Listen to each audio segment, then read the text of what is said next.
नमस्कार, इस समाचार बुलेटिन में आप सभी का स्वागत है। मैं हूं निखिल सिंह और शुरुआत हेडलाइंस के साथ। प्रधानमंत्री नरेंद्र मोदी ने उत्तराखंड में 12 मासी पर्यटन पर दिया जोर। हर्षिल में एक जनसभा को संबोधित कर कहा, हर सीजन में टूरिज्म रहना चाहिए ऑन। मुखवा में मां गंगा का किया दर्शन पूजन।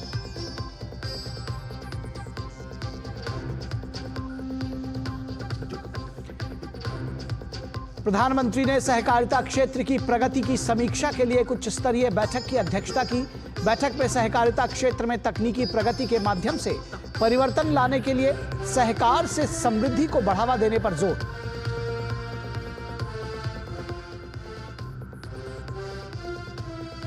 उत्तर प्रदेश के कौशांबी से बब्बर खालसा का आतंकवादी गिरफ्तार। जर्मनी में बैठे अपने आका और आईएसआई के संपर्क में था लाजर मसीह। पिछले साल पंजाब में न्यायिक हिरासत से हुआ था फरार। तमिलनाडु में आबकारी मंत्री सेंथिल बालाजी और उनके समर्थकों के ठिकानों पर ईडी की छापेमारी।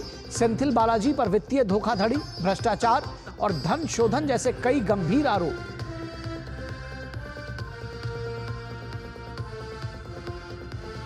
पंजाब में किसानों का विरोध प्रदर्शन जारी। किसान संयुक्त मोर्चा की लुधियाना में आपात बैठक, आगे की रणनीति पर चर्चा।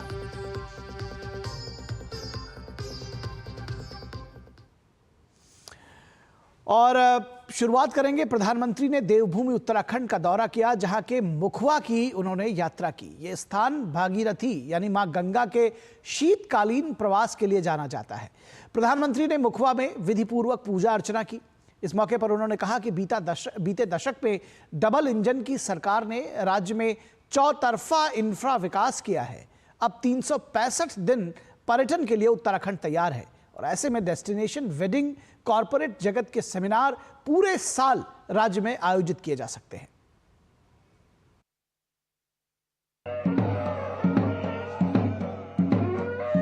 मां गंगा ने मुझे अब गोद ले लिया है।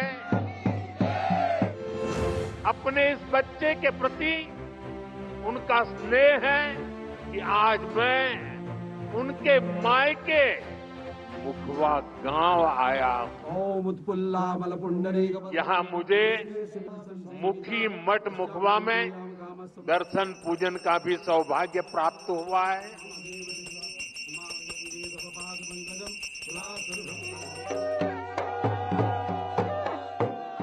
आज एक बार फिर यहां आकर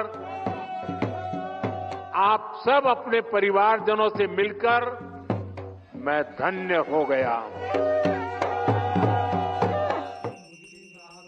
भागीरथी यानी मां गंगा के मायके मुखबा में प्रधानमंत्री ने विधिपूर्वक पूजा की। शीतकाल में गंगोत्री धाम के कपाट जब बंद होते हैं तब मुखबा में ही पूजा की जाती है। प्रधानमंत्री ने बताया कि देवभूमि से उनका लगाव भावनात्मक है और बीते 10 साल से उत्तराखंड की तेज प्रगति, व्यापक रोजगार के लिए डबल इंजन की सरकार ने विकास को चौतरफा बढ़ावा दिया है। उन्होंने आह्वान किया कि राज्य के टूरिज्म को डाइवर्सिफाई करना है और 12 मासी पर्यटन को बढ़ावा देना है। प्रधानमंत्री ने कॉरपोरेट जगत और डेस्टिनेशन वेडिंग वाले लोगों के लिए उत्तराखंड को एक बेहतर विकल्प बताया। हमारे कॉरपोरेट वर्ल्ड के साथी वे विंटर टूरिज्म का हिस्सा बने। मीटिंग्स करनी हो, कॉन्फ्रेंसेस करनी हो, एग्जीबिशंस करने हो तो विंटर का समय और देवभूमि इससे होनहार कोई जगह नहीं हो सकती है। मैं चाहूंगा कि सर्दियों में डेस्टिनेशन वेडिंग के लिए भी उत्तराखंड को देशवासी प्राथमिकता दें। सीजन कोई भी हो, लेकिन उत्तराखंड में अब सीजन ऑफ नहीं होगा। शीतकालीन सत्र में सीमावर्ती क्षेत्रों में भी पर्यटन विकास को बढ़ावा दिया जाएगा। इसी मकसद से प्रधानमंत्री ने बाइक रैली को रवाना किया। ये रैली जादूंग गांव तक की यात्रा तय करेगी। प्रधानमंत्री ने कहा कि सर्दियों में खाली होम स्टे, होटल एक आर्थिक असंतुलन बना देते हैं, लेकिन अब नए डेस्टिनेशन इसे दूर करेंगे और पर्यटकों को नया अनुभव देंगे। 2014 से पहले 4 धाम यात्रा पर हर साल औसतन 18 लाख यात्री आते थे। अब हर साल लगभग 50 लाख तीर्थ यात्री आने लगे हैं। इस साल के बजट में 50 टूरिस्ट डेस्टिनेशंस को विकसित करने का प्रावधान किया गया है। इन डेस्टिनेशंस पर होटलों को इंफ्रास्ट्रक्चर का दर्जा दिया जाएगा। इससे पर्यटकों के लिए सुविधाएं बढ़ेगी और स्थानीय रोजगार को भी बढ़ावा मिलेगा। प्रधानमंत्री ने एक प्रदर्शनी का अवलोकन किया जिसमें स्थानीय उत्पाद को दर्शाया गया था। प्रधानमंत्री ने कहा कि ऑल वेदर 4 धाम रोड हो या केदारनाथ धाम या हेमकुंड साहिब में बनने वाला रोपवे, ये सभी इंफ्रा विकास पर्यटन को सुगम बना रहे हैं और रोजगार के नए अवसर खोल रहे हैं। मुखबा से उर्मिलेश भट्ट के साथ ब्यूरो रिपोर्ट, डीडी न्यूज। और प्रधानमंत्री नरेंद्र मोदी ने सहकारिता क्षेत्र की प्रगति की समीक्षा के लिए कुछ स्तरीय बैठक की अध्यक्षता की। बैठक में केंद्रीय गृह एवं सहकारिता मंत्री अमित शाह समेत कई वरिष्ठ अधिकारी भी मौजूद रहे। इस बैठक में सहकारिता क्षेत्र में तकनीकी प्रगति के माध्यम से परिवर्तन लाने के लिए सहकार से समृद्धि को बढ़ावा देने, सहकारिता में युवाओं और महिलाओं की भागीदारी बढ़ाने की योजना और सहकारिता मंत्रालय की विभिन्न पहलों पर चर्चा हुई। प्रधानमंत्री ने भारतीय सहकारिता क्षेत्र का विस्तार करने के लिए वैश्विक सहकारी संगठनों के साथ साझेदारी की आवश्यकता पर बल दिया और सहकारी संगठनों के माध्यम से जैविक उत्पादों को बढ़ावा देने पर जोर दिया। उन्होंने निर्यात बाजारों पर ध्यान केंद्रित करने और कृषि पद्धतियों में सुधार के लिए सहकारी समितियों के माध्यम से मृदा परीक्षण मॉडल विकसित करने का भी सुझाव दिया। प्रधानमंत्री ने वित्तीय लेन देन को सुविधाजनक बनाने के लिए यूपीआई के रुपे केसीसी कार्ड के साथ एकीकृत करने के महत्व पर प्रकाश डाला और सहकारी संगठनों के बीच स्वस्थ प्रतिस्पर्धा की आवश्यकता पर बल दिया। प्रधानमंत्री ने पारदर्शिता सुनिश्चित करने के लिए सहकारी संगठनों की संपत्तियों का दस्तावेजीकरण करने के महत्व पर भी जोर दिया। उन्होंने सहकारी खेती को अधिक टिकाऊ कृषि मॉडल के रूप में बढ़ावा देने का सुझाव दिया। प्रधानमंत्री ने सहकारी क्षेत्र में कृषि और संबंधित गतिविधियों का विस्तार करने के लिए डिजिटल सार्वजनिक बुनियादी ढांचे यानी एग्री स्टैक के उपयोग की सिफारिश की, जिसमें किसानों को सेवाओं तक बेहतर पहुंच मिल सके। प्रधानमंत्री ने स्कूलों और शैक्षणिक संस्थानों में सहकारी पाठ्यक्रम शुरू करने का प्रस्ताव रखा। बैठक में राष्ट्रीय सहयोग नीति 2025 के मसौदे पर चर्चा की गई, जो कि सहकार से समृद्धि के दृष्टिकोण को साकार करती है। और पाकिस्तान की आईएसआई से कथित संबंध रखने वाले बब्बर खालसा इंटरनेशनल और आईएसआई मॉड्यूल के सक्रिय आतंकवादी को उत्तर प्रदेश एसटीएफ और पंजाब पुलिस के संयुक्त अभियान में गिरफ्तार किया गया है। आतंकी लाजर मसीह को यूपी के कौशाम्बी जिले से आज तड़के गिरफ्तार किया गया। गिरफ्तार आतंकवादी बब्बर खालसा इंटरनेशनल के जर्मनी स्थित मॉड्यूल के प्रमुख स्वर्ण सिंह उर्फ जीवन फौजी के लिए काम करता है और पाकिस्तान स्थित आईएसआई के गुर्गों के साथ सीधे संपर्क में है। यूपी एसटीएफ ने आतंकवादी से कुछ विस्फोटक सामग्री और अवैध हथियार बरामद करने में सफलता पाई है। अधिकारियों ने बताया है कि जब्त किए गए सामान में 3 हथगोले, 2 सक्रिय डेटोनेटर, 1 विदेशी पिस्टल और 13 विदेशी कारतूस शामिल है। इसके अलावा उसके पास से एक सफेद रंग का विस्फोटक पाउडर, गाजियाबाद के पते वाला एक आधार कार्ड, बिना सिम कार्ड वाला एक मोबाइल फोन भी बरामद किया गया है। यह आतंकी 24 सितंबर 2024 को पंजाब में न्यायिक हिरासत से भाग निकला था। और उत्तर प्रदेश के पुलिस महानिदेशक प्रशांत कुमार ने बताया कि प्रदेश के कौशाम्बी में बब्बर खालसा इंटरनेशनल का एक आतंकी गिरफ्तार हुआ है। उसकी पहचान मसीह के रूप में हुई है। यूपी एसटीएफ और पंजाब पुलिस ने गुरुवार सुबह छापेमारी कर लाजर मसीह को गिरफ्तार किया।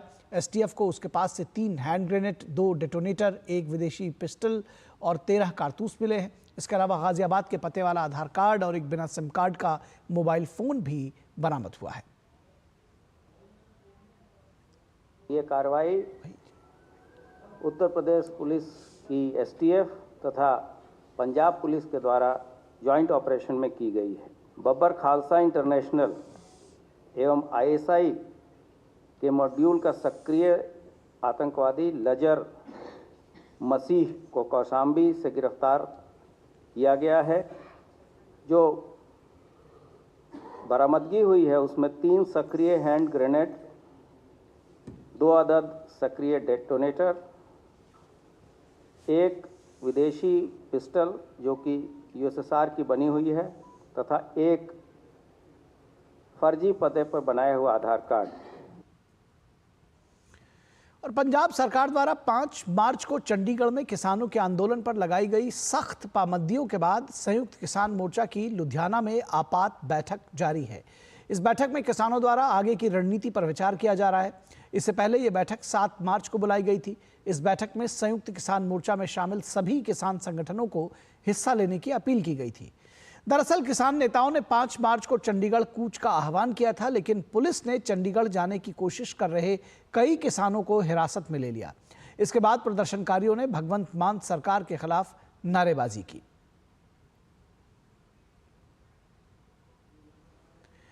दिल्ली में बांग्लादेशी रोहिंग्याओं के खिलाफ कार्रवाई तेज कर दी गई है।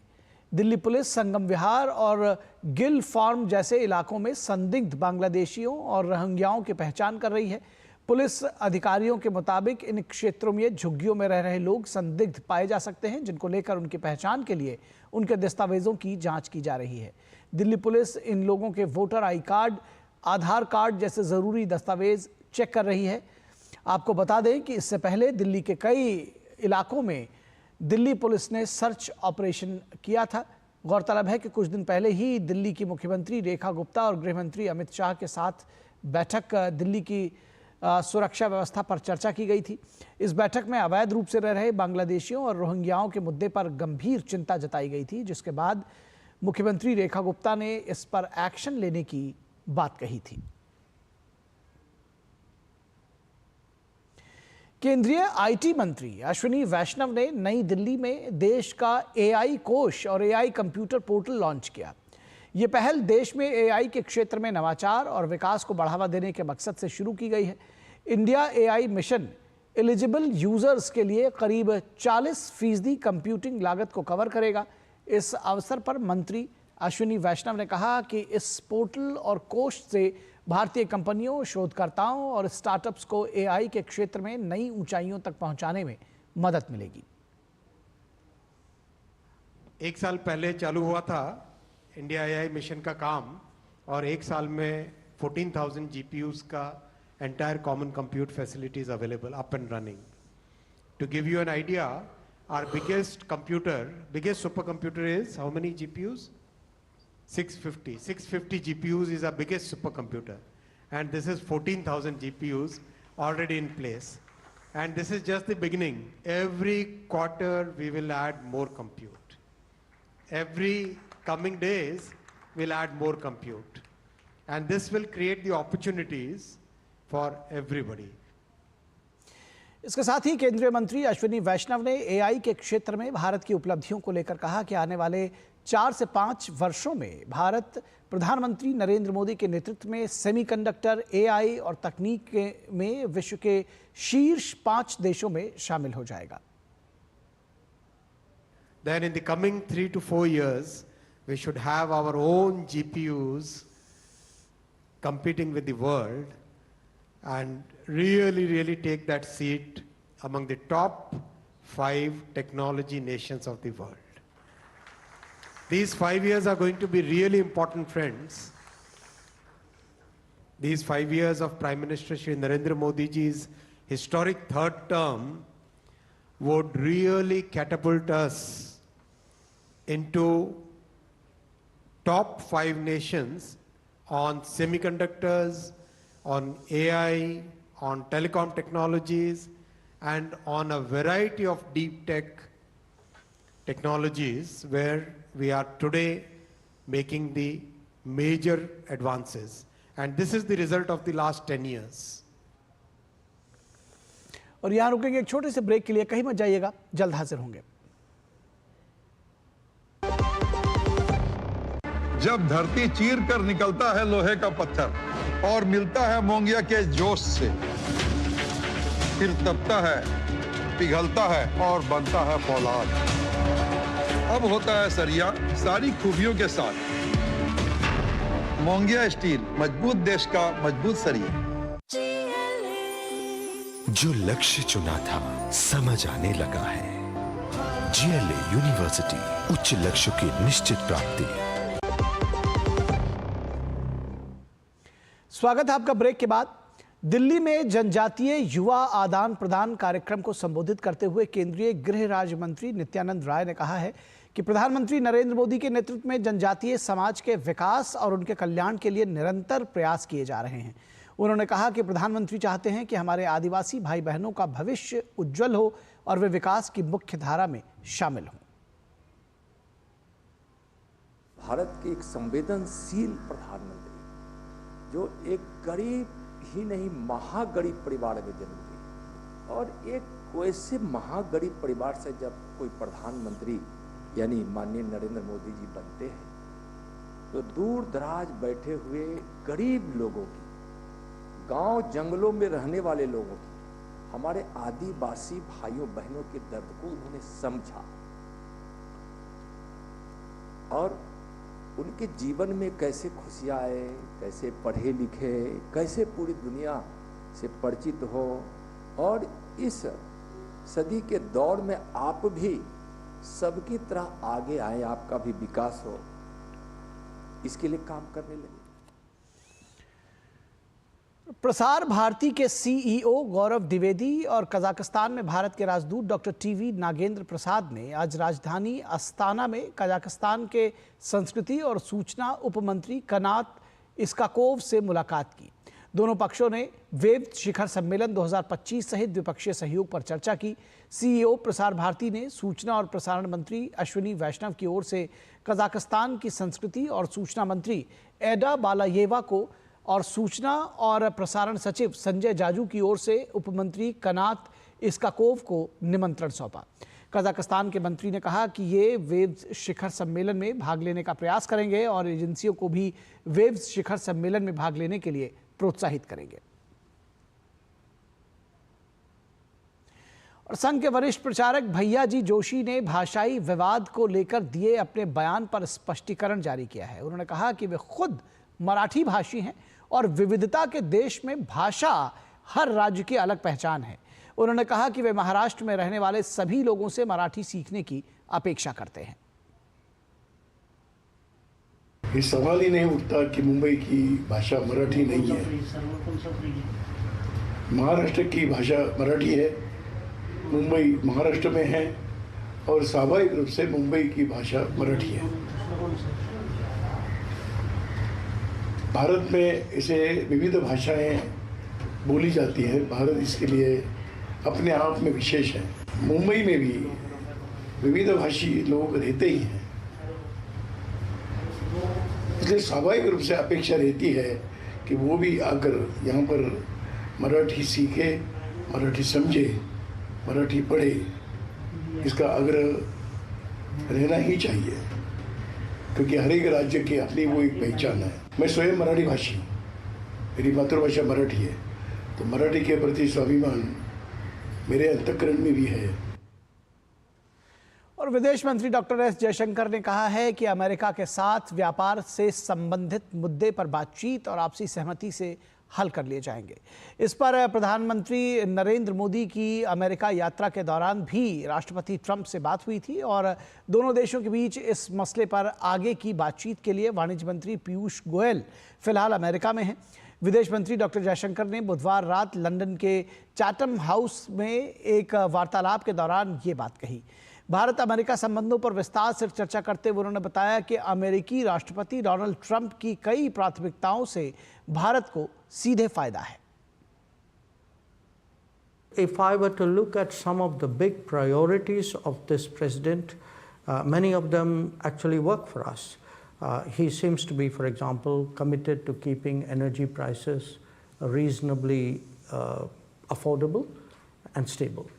We welcome that. He is putting a lot of emphasis on tech. I think that offers a lot of possibilities, for us. He has a certain view of trade. We had a very open conversation about it. And the result of that conversation was that we agreed on the need for a bilateral trade agreement. And our trade minister, in fact, is there in Washington doing exactly that right now. और केंद्रीय वित्त मंत्री निर्मला सीतारमण ने विशाखापट्टनम में budget के बाद की बातचीत में एमएसएमई के डिजिटल फुटप्रिंट के स्कोरिंग के आधार पर नया क्रेडिट मूल्यांकन मॉडल लॉन्च किया। केंद्रीय बजट 2024-25 में यह घोषणा की गई थी कि सार्वजनिक क्षेत्र के बैंक यानी पीएसबी बाहरी मूल्यांकन पर निर्भर रहने के बजाय एमएसएमई को ऋण देने के लिए अपनी आंतरिक क्षमता का निर्माण करेंगे। पीएसबी अर्थव्यवस्था में एमएसएमई के डिजिटल फुटप्रिंट की स्कोरिंग के आधार पर एक नया क्रेडिट असेसमेंट मॉडल विकसित करेंगे। इस मॉडल के उपयोग से एमएसएमई संचालक लोन के लिए ऑनलाइन मोड में कहीं से भी आवेदन प्रस्तुत कर सकेंगे। इसके लिए किसी तरह की कागजी कार्रवाई की ज़रूरत नहीं होगी और लोन के लिए किसी भौतिक प्रतिभूतियों की ज़रूरत से विमुक्त होंगे। इसको प्रोसेस करना आसान होगा। एमएसएमई के वस्तुनिष्ठ डेटा, लेन देन, व्यवहार और क्रेडिट इतिहास के आधार पर बैंक लोन देने का निर्णय करेंगे। डिजिटल फुटप्रिंट के आधार पर एमएसएमई के लिए ऋण मूल्यांकन मॉडल से केवल परिसंपत्ति या टर्नओवर मानदंड के आधार पर ऋण पात्रता के पारंपरिक मूल्यांकन की तुलना में महत्वपूर्ण सुधार होने की उम्मीद है। ये उन एमएसएमई को भी कवर करेगा जिनके पास औपचारिक लेखा प्रणाली नहीं है।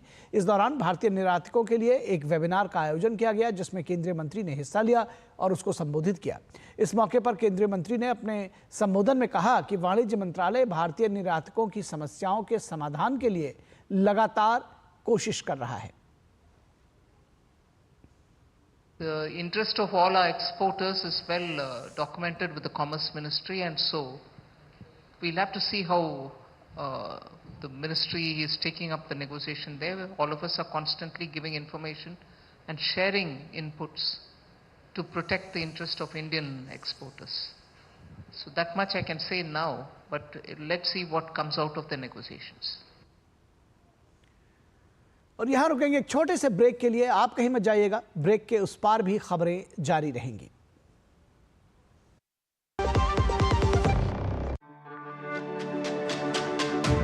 मेरी पसंद, मेरी पसंद,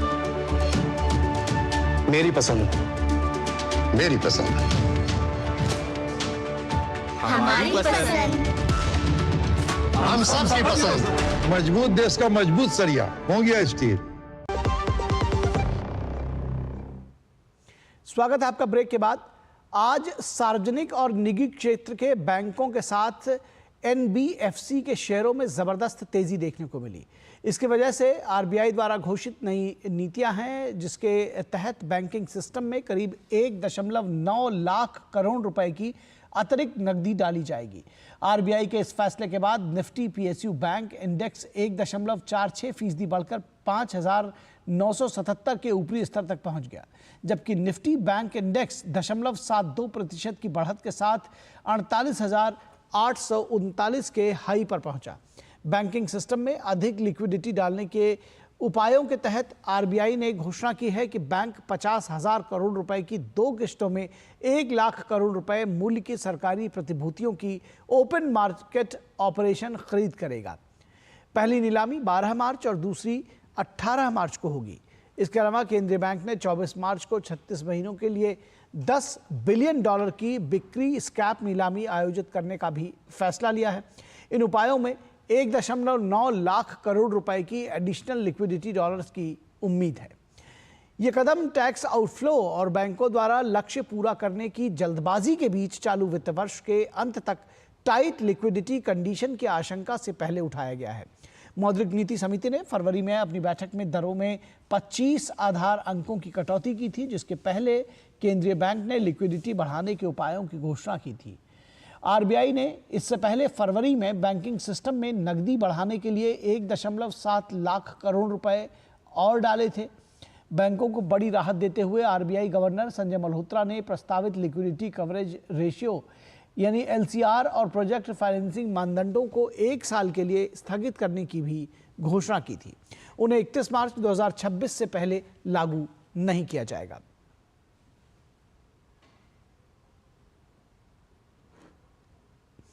और रोजगार के मोर्चे पर अच्छी खबर है। जॉब सर्च प्लेटफॉर्म फाउंडेट द्वारा जारी की गई ताज़ा रिपोर्ट के मुताबिक देश के जॉब मार्केट में फरवरी 2025 में ज़बरदस्त बढ़त दर्ज की गई है। रिपोर्ट में कहा गया है कि फरवरी में पिछले महीने के मुकाबले 10% अधिक भर्तियां हुई हैं। रिपोर्ट में बताया गया कि फरवरी में फ्रेशर्स की भर्तियों में एक अलग ट्रेंड देखने को मिला है, जहां नियोक्ता अब डिग्री की अपेक्षा स्किल को अधिक महत्व दे रहे हैं। ये उद्योगों की उभरती मांगों के अनुरूप अधिक स्किल कार्यबल की ओर बदलाव को दर्शाता है। रिपोर्ट में आगे बताया गया है कि फ्रेशर्स की मांग में भी इजाफा देखने को मिला है। फरवरी में फ्रेशर्स की भर्तियों में मासिक आधार पर 6% की बढ़त हुई है। विभिन्न क्षेत्रों में आईटी, हार्डवेयर और सॉफ्टवेयर में फ्रेशर्स की भर्तियां सबसे अधिक हुई हैं। फ्रेशर्स की भर्तियों में इस सेक्टर की हिस्सेदारी 2024 में 17% से करीब दोगुनी होकर 2025 में 34% हो गई है।